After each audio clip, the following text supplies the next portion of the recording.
Nanindigan si House Speaker Bojie Dy na nananatiling nakatuon ang Kamara sa tungkulin nitong maglingkod sa bayan. Sa kabila po yan ang pagkakasangkot ng ilang kongresista sa maanomalyang flood control projects. At live mula sa Kamara, nasa Frontline ng balitang yan, si Marianne Enriquez. Marianne, ano nga ba ang sinabi ni Speaker Bojie Dy ngayong araw na ito?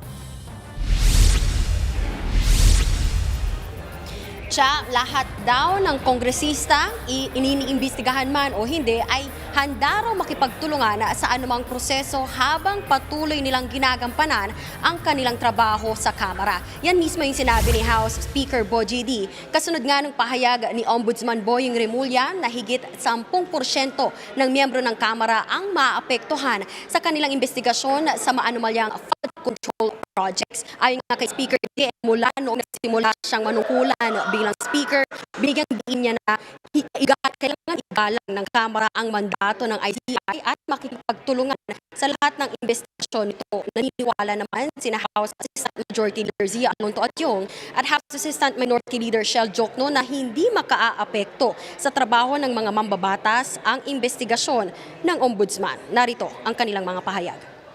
I don't think na maapektuhan naman kasi continuous pa rin yung continuous pa rin nating legislative work dito, no? Regardless whether kung ano man yung masabihan po diyan, hindi naman palagay ko depending on the cases that will be filed. Kahit sabihin natin 10% yan, you still have 90% of the members functioning, and that's more than enough to get things done. Samantala, naglabas na nga rin ng pahayag itong si Construction Workers Solidarity Party List Representative Edwin Garjola sa pagkakadawit sa kanya sa irregularidad sa flood control projects. Ayon nga kay Garjola ay labis siyang ikinalungkot at mariin niyang itinatanggi nga itong kaugnayan sa mga aligasyon. Pero nais din daw niyang harapin yung mga taong nandawit sa kanya sa legal at proper forum para malinis niya yung kanyang pangalan. Yan muna ang latest dito sa Kamara. Balik sa'yo, Cha.